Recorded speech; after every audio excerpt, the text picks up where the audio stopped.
Welcome everyone to this webinar hosted by UReason. In this webinar, I will show how to create meaningful dashboards that visualize asset information and key performance indicators in minutes on live data. The webinar consists of 4 parts.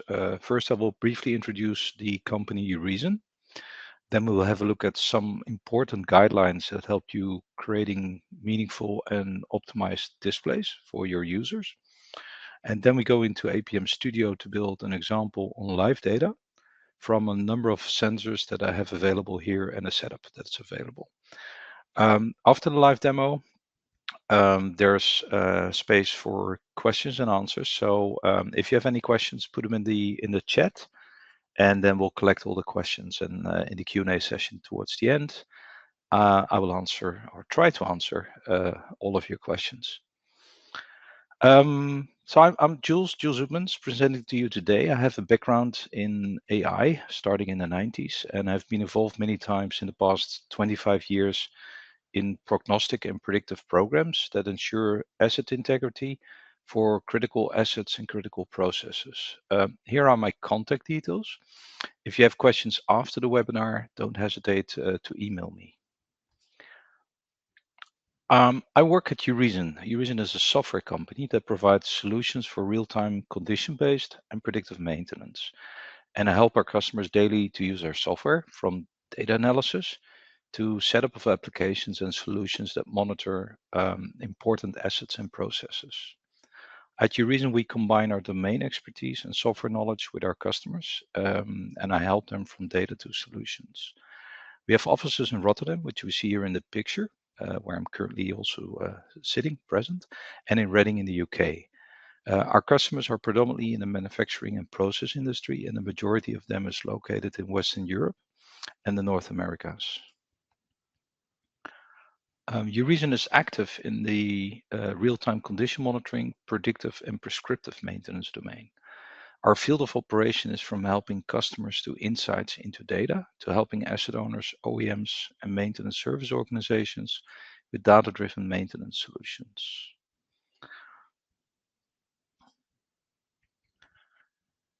Our software, APM Studio, which we'll have a look at in this webinar as well, using it for building dashboards on the fly, is actually used at different levels in the automation pyramid.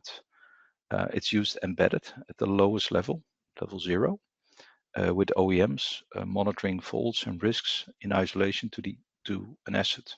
And an asset can be instrumentation, an actuator, or a pump or compressor, filter, etc.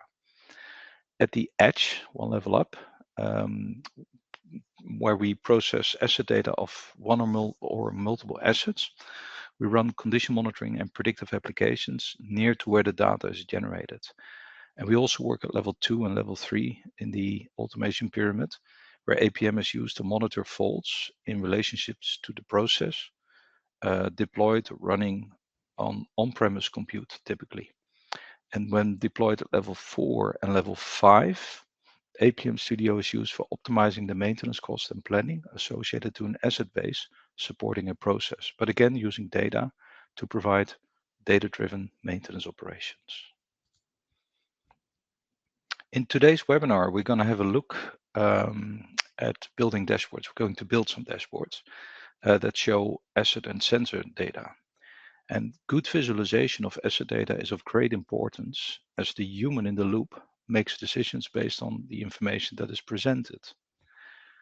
Ensley captured this very well in his model of situational awareness that we see here. The better you guide the user with proper information, the better decisions the user can make. In today's world, data becomes available more easily and is more easily integrated into your work processes. The science of what you actually present to your user is becoming more and more important, and we're entering an era where more data is available than ever before, but also there's an increasing span of control governed by less people.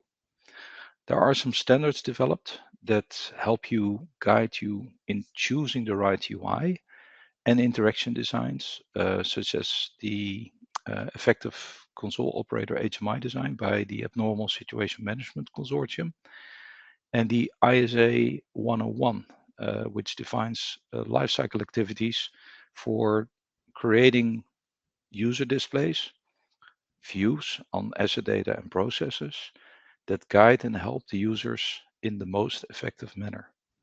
Now, what I will do in this webinar is that I will, on the basis of some sensors that I have set up here in the office, I will show you how you can set up dashboards in APM Studio that conform to the guidelines of the ISA. And I will also show you that these dashboards can be set up, created, configured using a number of widgets, powerful widgets that require no programming, but only configuration. So you only need to have data sources available, and of course a domain that you're connecting to and a reason to visualize the data, etc. And then within APM Studio, you can quite easily set up interactive dashboards that can be shared in many ways via tablets, mobile phones, or on normal screens in an operator console, for example. Now, the demo that I will be showing contains a number of processes, a number of steps. And in the handouts, I've captured the steps and the various screenshots of the demonstration, such that you can also, when you get the handouts after the webinar, look back at the different things that I set up in establishing the demo. Okay, let's switch to the demo. So I'm gonna pop up a screen here, APM Studio. It's completely empty. We see a completely empty screen at the moment. And in APM Studio, I have a number of areas where I can place configurations that will deal with data that is flowing into my application and allows you to do pre-processing on that data to, for example, detect certain malfunctions or certain non-conformities in your assets. And there's also capability to set up cost consequence models using bow ties. But the majority of the demo will be focused around this dashboard component, where I will be creating a dashboard live on the fly. Now, let's start by explaining what I have here in the office. So I'm first going to click here on the model. And I'll zoom it a little bit. What we see here is a few photographs that I took of the setup in the office. So the reality of the setup in the office is that I have an IO-Link master, which we see here. And this IO-Link master has a number of sensors connected to it. And the sensors that we're going to have a look at today are the BCM sensors from Balluff, which are condition monitoring sensors that provide you with acceleration in 3 axes and a contact temperature of the actual sensor with respect to where it's being placed. The sensors, as you can see here, I have in the office a motor setup, a motor with an axle, set of bearings and discs where I can introduce a misalignment of the axle, for example, or I can introduce grounding issues, etc. And here we see one of the Balluff sensors connected to the setup that I have here. And all of the data is communicated via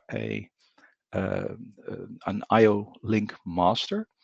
And this IO-Link master I will connect to using a REST API gateway. So I will actually be connecting or collecting my data not via the typical data interfaces, the standard data interfaces that we have available in APM Studio, but I'm connecting to my IO-Link sensors using REST and JSON for IO-Link. So just to highlight, the data area here is completely empty. You could, of course, also create data definitions here and, for example, point them at, depending on what you have available, at an OPC UA data source or directly get data from Natillion, one of the cloud solutions of Enders and Hauser, or other data sources. And this really depends on what is currently loaded here inside my APM Studio. Now let's start. So we had a look at this model, the setup in my office. let's have a look what's behind this. So to create this model, to create these what seem to be pictures, but they're not pictures. Let me click on one of them. To create these objects that actually have a continuous flow of data arriving here from the acceleration sensor, I have created some classes, and the classes are like templates that represent my outside world, or actually an abstraction of my outside world. And these templates I've set up to capture data from my velocity acceleration sensors, the VCMs.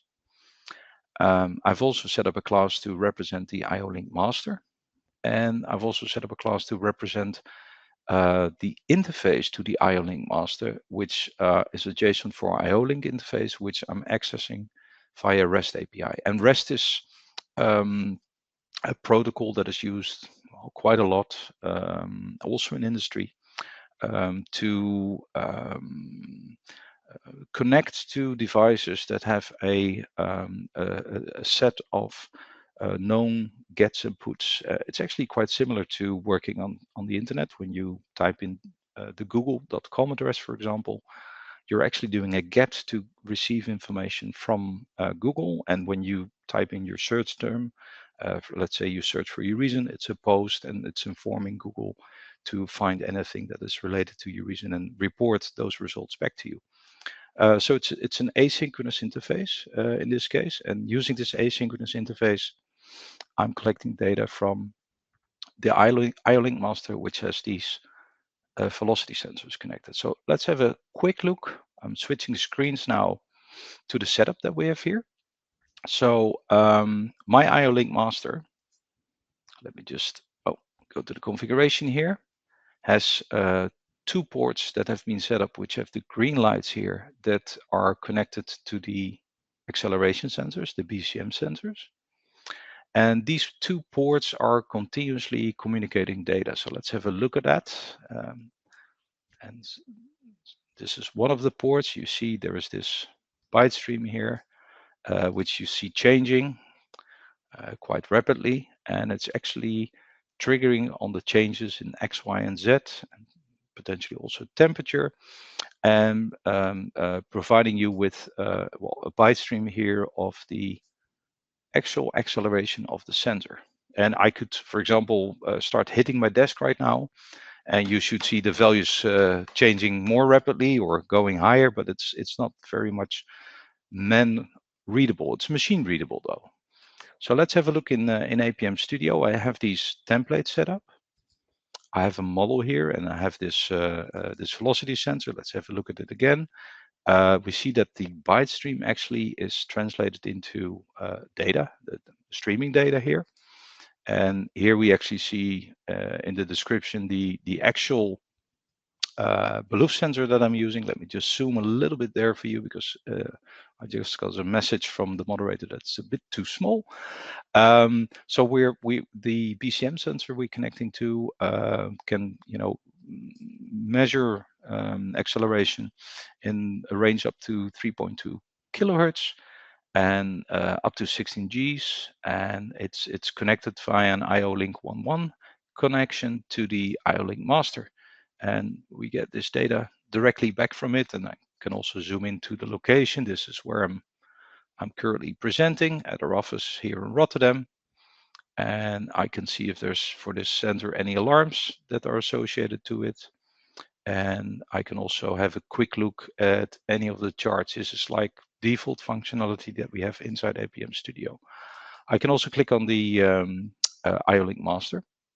IO-Link master is the gateway to get data from the actual sensors that are connected to it. And it provides me with configuration information of this specific master, the number of ports, what its location is, etc. It's not very exciting. And here we see what the capabilities of this IO-Link master are. So I can do gets and posts. This is this REST API that I was talking about earlier on, to get the capabilities of this master and to get the identification of the IO-Link master and the connected sensors to it. And this, in the same way, we have the location, we have chart information, which is really not exciting because nothing changes a lot. and alarms associated to it as well. On top of the IO-Link master, I'm using JSON for IO-Link. And I'm using JSON for IO-Link to query the IO-Link master for data. And we'll have a look at that in a second. And by querying the IO-Link master for data, I can get events from the IO-Link sensors, I can get data from the IO-Link sensors, etc. So let's have a look at some of the processing rules that I set up. So to actually access data, I'm accessing the gateway, and I'm running a number of REST commands to actually get the identification of the gateway, its capabilities, and I'm storing those capabilities back on the object model such that APM Studio can actually connect to it and make use of the IO-Link master in a very generic way. I'm doing the same thing for the master configuration. So it's the gateway and the master, the top level object and the one below, which are just the infrastructure, you could say, the switches, the hubs that I need to actually access the sensor values. So here I have a processing rule, and in red you see that it's running, it's highlighting where it's running at the moment. I have a processing rule where in parallel for the sensors that are connected, I'm collecting data. So let's have a quick look before going into building the actual dashboards at how this is set up. So this is a call to a REST endpoint. The endpoint is in the actual gateway, so you could say on the IO-Link master. It has an address, which is the same address as we see here, which is the address of the Balluff IO-Link master. And using a specific path that's defined in the JSON for IO-Link standard, I'm accessing the values of a specific port. And this is now a port that is specifically set, but it can also be done completely on the basis of a port scan and then accessing all the ports that provide data. Now, the IO-Link master will give me back a result, and this result looks like this.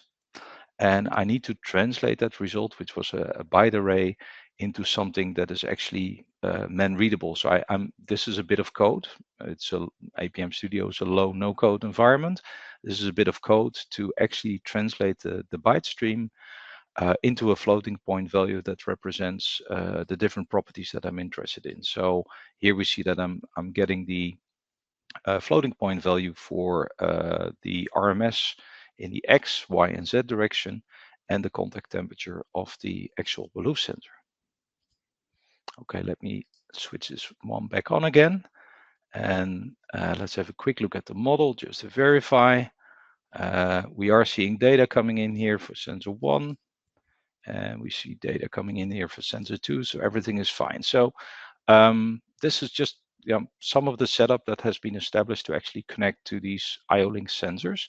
Now let's go at building a dashboard. So you may already have noticed that in the demo, most of the things that you do in APM Studio are done in a graphical way, or we have editors that support you in the configuration of specific elements. So here I have a dashboard defined, which we're looking at. It's empty. And there is a palette of different components that conform to HMI standards, which I can use to, via drag and drop. So I'm dragging and dropping it from the palette to set up or configure a dashboard that I would like to present to my users. So I just cloned one of these asset cards, and I'm double clicking on the card, which gives me the card configuration. And I can say, well, let's have a look at velocity sensor number 1. And let's display on this card the X, Y, and Z value, but not in the resolution that is provided, but in a resolution of 2 decimal points. And let's also take the contact temperature into account as well. And I just saw that let's give this one a title that's a bit shorter. Just say temp, and let's edit this one again and say show. There we go. And this is the minimal configuration I can do to get values displayed. And I see I made a typo here, so let's go for the P instead of the O. These are the minimal configurations to get an asset car live, but you can also show, for example, it's of the asset that you're connecting to the current Namur status, the Namur 107 status, or I can configure it to show or disable the KPI summary of the asset card, and I can also have actions associated to an asset card. So actions could be, for example, inserting a work order in a maintenance management system, or popping up user guidance on the specific card and the specific issue that is currently active on the assets for which we created the asset card. So let me click on OK here. So I've configured it to show 4 values, and let's go live. So I'm disabling editing now, and we see we now have a live display where we see an update on the timestamp here as well of the velocity sensor. All this information, like the graphics, etc., are actually retrieved from the class definitions from the templates. And there's KPI status. I can click on the velocity sensor and get additional information, similar as we saw on the model view earlier on. So I'm not going to spend time on this. And we see that, we get updates of the velocity as and when the sensors receive new values in only 2 decimal points instead of in the full resolution. So that was quite easy. I mean, setting up an asset card is quite easy. And this dashboard is, as you can see, this is running now on my local host, on my local machine. But this dashboard, if APM Studio is running on an edge device or on-premise compute or in the cloud, for example, the same dashboard information would be available, but then via qualified URL, not via the local host, of course, with security as well, with login credentials, etc. Let's extend the dashboard a little bit further. So let's take one of these time series charts and make my dashboard, this guy, a bit bigger. There we go. And let's configure this time series chart. So I could double click, or I could go into the configuration here. And let's start by configuring the general chart configuration. I can have a title in here. So let's see, example, or let's do acceleration X, Y, Z. And let's have a legend at the bottom. I'm not interested too much in the X and Y configuration at the moment. I'm just interested to start by displaying data. So let's go to my data sources, and let's say we're going to take the X, and let's take 50 points maximum, and I'll call this RMS X.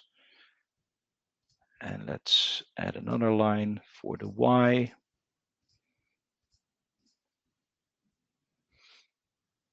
And in the same way, and add another point for the Z.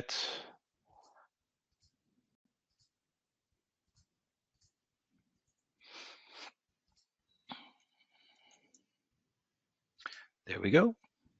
Click on OK. I'm going to make it look the same as the asset card. So I'm going to make it elevated.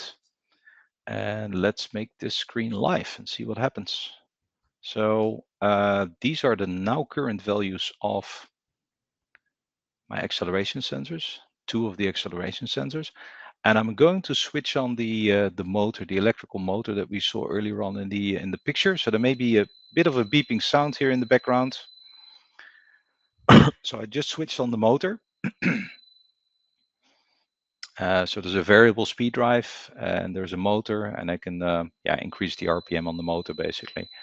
And this looks quite nice. It's actually, the motor is currently on the desk next to me. So let me just, and you may hear this, let me just give the desk a few nudges. There we go. So I'm nudging the desk, and you can see the peaks. Let's do that again. See, that's me clapping, or actually nudging the desk a little bit. And it looks nice. I think I would like to make a few changes, small changes, as to the look and feel. which is also via configuration in a similar fashion. So let's make the lines a bit thicker, make it a smoothed line, and let's go for a column one here. This really, and make this guy a smoothed line as well with a little bit thicker line. And let's see. There we go. That's quite easy. I don't like the colors too much because I'm really interested because of the placements of the sensors in the Y direction. So let me go into configurations again, go to the series style, and let's edit this guy and give it a, let's go for orange. It's the soccer is going on, so orange is a lot better. There we go. So quite easy. The charts, by the way, have these hover overs, which also work on tablets and phones, etc. But also the capability to zoom in, which I'm doing now. So you can zoom into specific elements and zoom back out again and export it or print it as a PDF or anything else. Now, that's quite nice. So I have my velocity sensor, data coming from it. Let's hit the table again. There we go. X and Y are responding to it. Z is not, because then I need to push on the other side. Let me try to do that. There you go. Hope the motor is happy with that. And we have a live display on the asset data, and there's a health status being calculated here continuously. Let's have a quick look at that health status. The health status is actually captured in a KPI. And for the two velocity sensors, there's a KPI calculated, an overall KPI based on the acceleration in the X, Y, and Z direction. And I can look here at the history. I could also do that on the display, of course. But let's have a quick look at the calculations. So what it's actually using, it's using the ISO standard for a light motor, because it's a light motor here on the desk, and the maximum allowed tolerances of acceleration in different directions. And based on that, it's giving a health status value back to the KPI, which it then uses to, which we see here in the bottom, to determine if the system is okay, if it's oscillating, deviating, or critical. Now, these are the ISO values. I'm not sure if I can, on my dashboard, let's go quickly to the dashboard, if I can actually make it go, but I'll try, make it go into a health status that is almost. I mean, we see an alarm going off here because the alarms have slightly different settings. These have lower settings, but the actual ISO bandwidth, so to say, are not violated in this case, so we don't see the health status moving here. But let's go back to editing the dashboard again, and let me take another element on here. In addition to the asset card and the live view of the graphs, what I would also like to do is have an overview of all the alarms that are associated to this asset. So let me create one of these definition views here, make it look a little bit nicer. There we go. A definition view is actually a view to anything within APM Studio. So any content type within APM Studio. So let me do that again. I just clicked on definition type. And what I could do is I could connect this view, for example, to a bow tie rule, which is called consequence diagram for this asset, or I could connect it to a model diagram. I could show an alarm browser definition, which is actually what I would like to do, or a KPI definition, or any other element that has a view within inside APM Studio. So I will connect it to the alarm browser definition, but before doing that, let's first have a look at what the alarm browser definition is. So I have a number of alarms here configured inside APM Studio. And these alarms work on the basis of classes. So on the basis of a source class, which is this BCM R15E, that's a type velocity sensor. And as and when in this case, the X is above a certain level, the alarm gets triggered. When it's below a certain level, the alarm gets cleared. And there is abilities here to do the creation and the clearing on the basis of different thresholds that you can actually set.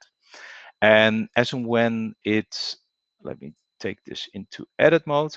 As and when the alarm triggers, there's different Nemours states that you can assign to it. So you could say, well, this is indicative of a failure, or this is something that requires maintenance. And you can also specify the severity to it. So this is actually quite handy because the alarms are triggered, and then the Nemours state, the Nemours 107 state, in combination with the severity, can actually be used to automatically trigger, for example, an action that will create a work order in your maintenance management system, in Ultimo, in Maximo, other maintenance management systems, actually using same type of interface as we're using for the Balluff sensors, using a REST API to create those work orders, and then have a person schedule them at the right time. Or if that CMMS is capable of it, like Ultimo, for example, do the planning of the work order, if it's auto accepted, automatically at the best moment in time when resources are available and when the asset is available and not being used in process, for example. So let me switch this alarm back on again. So there is a number of alarms that have been defined. Some of them are dealing with the actual gateway, for example. And there is an alarm browser setup, which is an alarm browser is like a view on all the instances of the alarms that are now current. And these alarm browsers basically allow you to say, okay, I'm interested to show a certain set of classes. So here everything is selected, and a specific set of states. So I'm only interested to show active alarms and cleared alarms, acknowledged and not acknowledged. I'm not interested in at the moment because I'm not acknowledging my own alarms at the moment. So this creates basically this view, which is the live alarms that are happening on the device right now. And you see alarms coming in because I've set the thresholds quite low. So with the motor running here next to me, the alarms will be triggered from time to time. So let's go back to the dashboard. So this is the definitional view inside APM Studio. And here on the dashboard, I created from the palette a definition view node, which allows me to connect to an alarm browser definition and then to one that has been set up. This velocity exceptions is the one that has been set up. And let's make this guy elevated as well. And let's go live and see how that looks. There we go. So now I have an alarm browser in a view. And if the end user is viewing this, I'm currently super user, as you can see here in the top. So an end user would not have the ability to edit and change and do all these things. An end user would only see this frame that I'm highlighting now with the mouse. I hope you can see my mouse okay. An end user would only be seeing this frame at any point in time. And of course, anything that you've defined in here as visualizations. So there's a number of components. The most typical components for doing definitional views, having tabular information if you have a large number of assets and you would like to show, for example, let's say the RMS X, Y, and Z of those assets and associated alarms, can use a table view, which is quite easy to configure as well. It's a drag and drop and configuration, general configuration, what you want to show, the title, etc. And then the columns that you would like to show in here. So maybe you would like to have the column timestamp in there. Let me click here, and then the row configurations for the different data rows that you would like to display. So again, it's quite easy. There's editors on every component. If you want to have a pie chart, which is not very typical, I would say, for this data, for the vibration data, but it's possible. Radar charts, XY, of course, and gauges. And then you can also, in your view, of course, have different elements that provide documentation, markdown, or images, or you can have buttons or formulas or in between graphs and different shapes. It's actually the same as I was using here on the model view. On this model view, if I take it into edit mode, the model view is a representation of the objects, but here, I mean, this is basically, if you look at the inspector, the office setup, and this is the office setup with the motor where we see the actual sensor connected. All of these, not these ones, because these are actual objects. All of these elements that I'm highlighting come from the draw palette. And if I would like to add a new sensor, let's say we have another velocity sensor here, I can just create it like this. Oh, sorry, it's this one. And I can say, let's show the image, and I can change the image size, of course, like similar to the others. And I just have to connect it to data. I don't have a third BCM here in the office in my current setup, but if I would have a third BCM, it would be as easy as this, creating the object, and you're on the go. Because behind the object, you see there's no data coming in because I don't have this third one, but all the facilities are there. Location is not set, so it's somewhere off the coast of Africa. There we go. And of course, there's no alarms and there's no charts because there's no data coming in. Let me delete this guy and quickly go back to the dashboard and switch this guy live again. So this was in minutes, creating a dashboard from scratch, showing you different capabilities, different dashboard elements that are available within APM Studio to quickly visualize streaming asset data. Streaming data in this case was coming from an IO link master via JSON for IO link. And yeah, it's quite easy to do this and set this up inside APM Studio. We have connectors for standard data sources, OI4 data sources, OPC UA, of course, and some other systems as well. You can share analog data, digital data, alarms and events, and also get those as inputs to the system as well. And then there's external interfaces to maintenance management systems and to systems such as Natillion, for example. Okay, let me switch back to the presentation there. There we go. So please note again in the handout the demo that I was showing. So the various aspects of the demo are captured in different screenshots, and you will also receive a replay of the webinar so that you can replay the entire webinar and maybe at a slower pace if needed, see the different steps I took just to quickly visualize data. So that was the end of the demo, but I do want to provide some extra food for thought.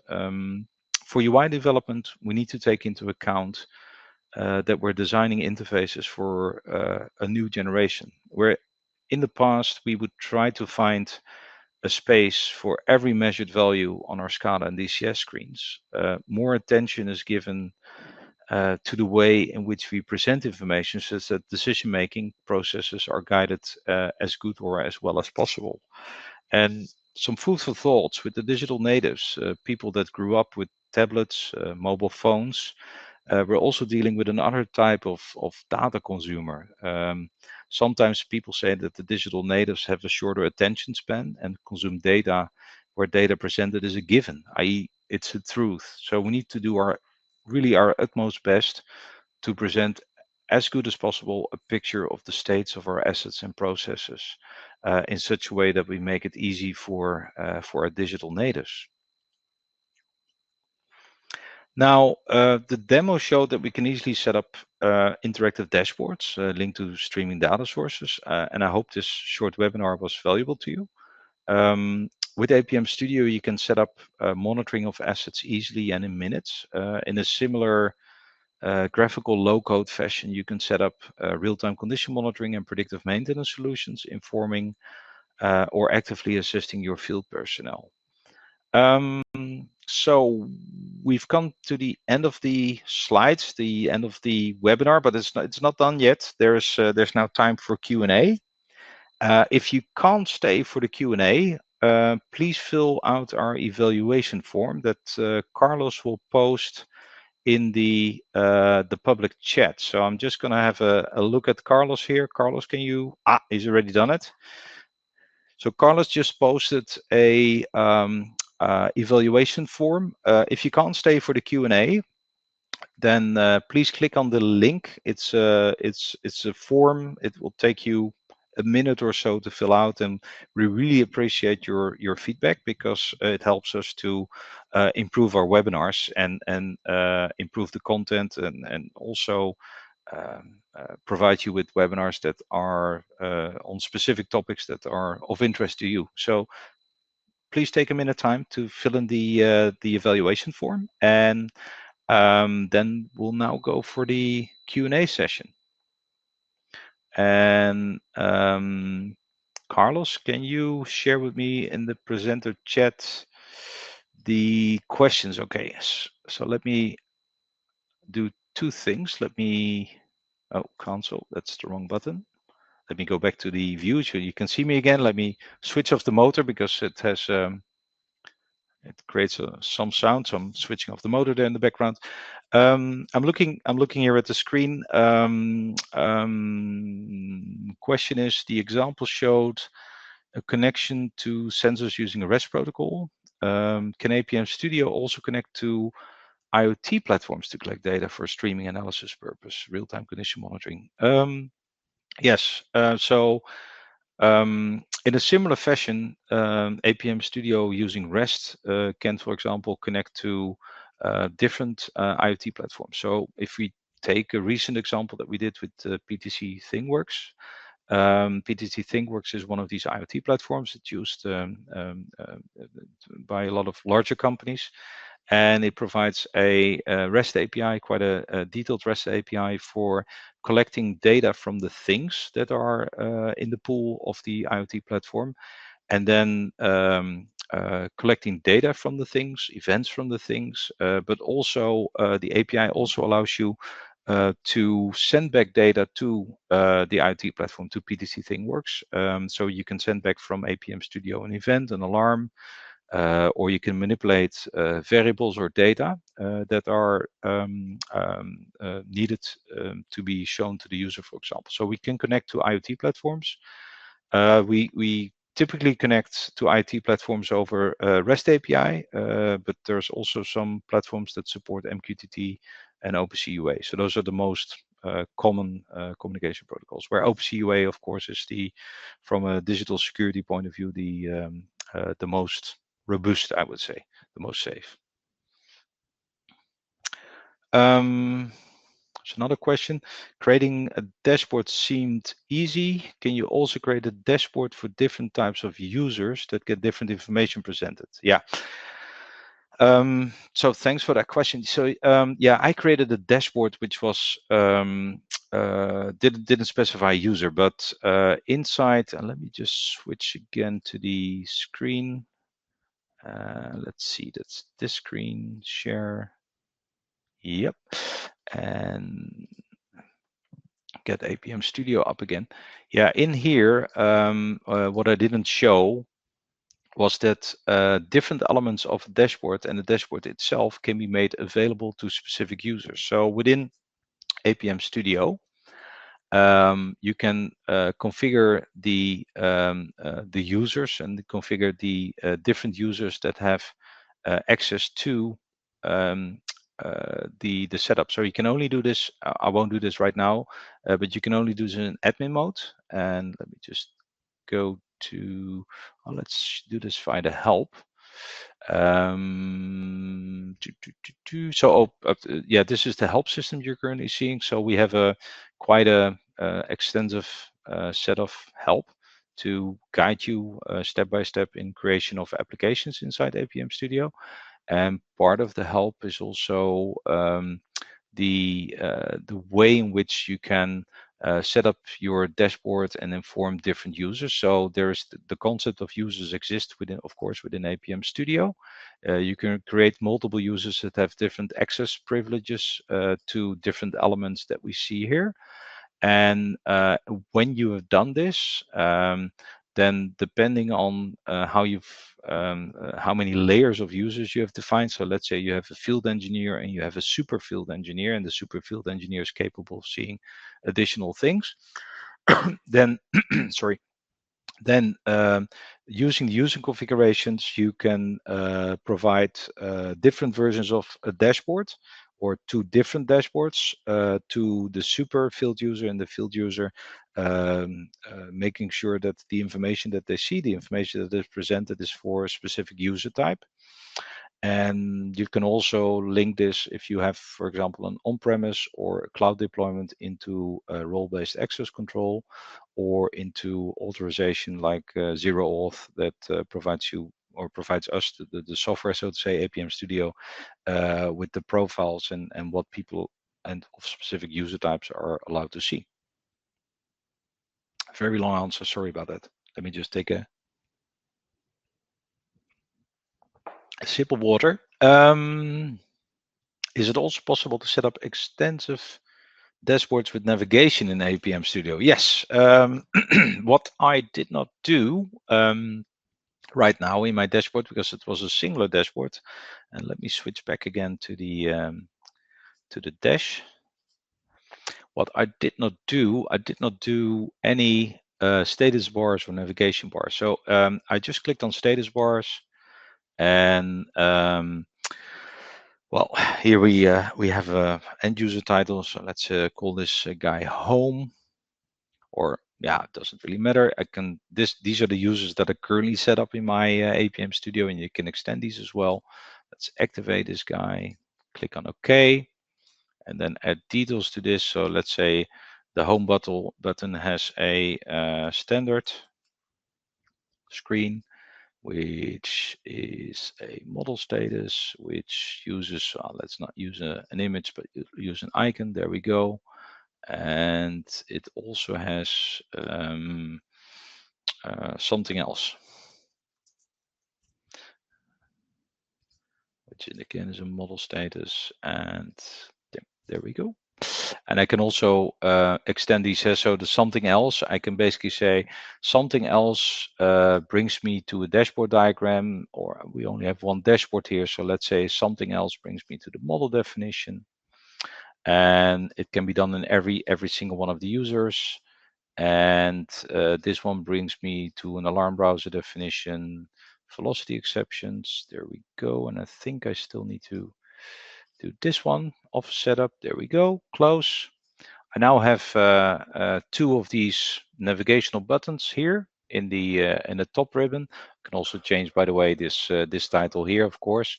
And if I make this live, let's see, something else takes me to this setup. Yeah, and standard brings me to the alarm browser definitions. And actually, I think I should have in my status bar another one in there as well. Which we call dashboard. So I'm doing model status here because you can also make these interact on the status updates that a view receives. So when there is new alarms, for example, it can interact on that basis, which is quite nice. This one goes to the dashboard diagram called dashboard, and let's leave it at this. So we now have dashboard here as well as an option. Click on the dashboard, we go to the dashboard, something else, we go to the office setup, standard, we go to the alarms. There we go. It's quite easy. So you can have built-in navigation like this and back and forward navigation as well, of course. That's default by your browser, but you could also have buttons for that as well. Very easy. So you can build navigation like this, or the other option is that you, from the draw ballot, you take buttons, old-fashioned a little bit, you could say, but it's possible. Take a button and then configure the button to do a specific action. It's also an option, so you could have multiple buttons to go left, right, front, and center. But this is quite a nice way, and it also ties in quite nicely with the UI on a phone or a tablet, for example. So that's quite nice. Whereas the buttons need to be clicked. These can be touched. It's not click and go, but touch and go. Okay. And there's another one. Can you create an app for Android, Apple devices with APM Studio? Um, yeah, all the views that we saw are web views. And if you want to create an app for Apple or Android, if we take Android as an example, you take Android Studio, and inside Android Studio, you create an app that accesses web service. Or you can use app platforms like GoNative.io to build Apple and Android apps that basically point to the web services that are provided by APM Studio. So yes, you can build an app. So you could have a My Field app, whatever, that provides an overview of all the motors that you're monitoring, for example. And then you could select the motor, make a tabular display of that inside APM Studio. And when you select the motor, have a dashboard that shows, let's say, the vibration, contact temperature, those kind of things that we were just doing in the dashboard as well. In a mobile phone app that can be downloaded from Apple or the Android stores.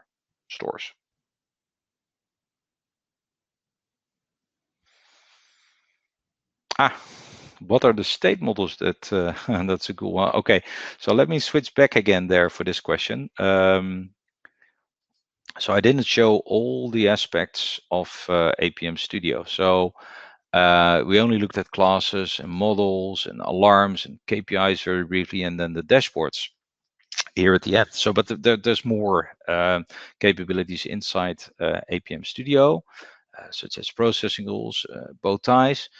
So someone is asking, what is this thing called states? Well, states are there for you to create state models. So let's say we go for a 4-state rule. Let's do an example. So I'm using a template here, clicking on accept. State rules allow you to define different states that your assets or processes may be in that are of importance to the rest of your application. So the motor that I'm using here in the office can have, I can run the motor in different frequencies. So let's say the frequency 1 to 15 is the low frequency. And maybe in the low frequency domain, you would like to have a different set of processing rules or different set of KPIs triggering as opposed to the higher frequency domain, which is anything from 15 and above, let's say. So using state definitions, you can define how the data that streams into your application needs to be associated to an operating state, which can be an operating state of an asset or a process. And that operating state in turn can then be used inside processing rules, bow ties, etc., to trigger on or off specific functionality that you would like to run or not like to have running at some point in time. And states, again, like processing rules like bow ties, there's a palette of blocks. So I just went into state 1 here. This is the detail. There's a palette of blocks that allow you to define how you would like to trigger on the state, how you would like to do the move from the state that you're currently in to the next state, etc. And yeah, the blocks come with a lot of predefined. Oh, this one's already on. Predefined properties that you just configure. And you also have the capabilities to do things in parallel, raise alarms, call outside functions, etc. So it's quite diverse as to what you can do inside states. So state models are really there to help you identify different states that an application or a process, an asset, should be using. And the states, like anything else inside APM Studio, are created graphically. So this basically identifies that I can go from state 4 to state 2. And let's say we can also have the, where is it? The arrow back again. So you can define, that's the wrong one, never mind. Should have come on. You can also define what the conditions are under which these transitions actually take place inside the state blocks. So inside here, you would say, okay, I would like to transition on state. So you would have some conditions, and then here you can say, I would like to transition to state number 2. And so you would have some conditions, maybe some checks, something above a limit, below a limit, or continuously above a certain limit, etc., before you move to another processing state. And they're really helpful in the identification of what functionality needs to run at different points in time.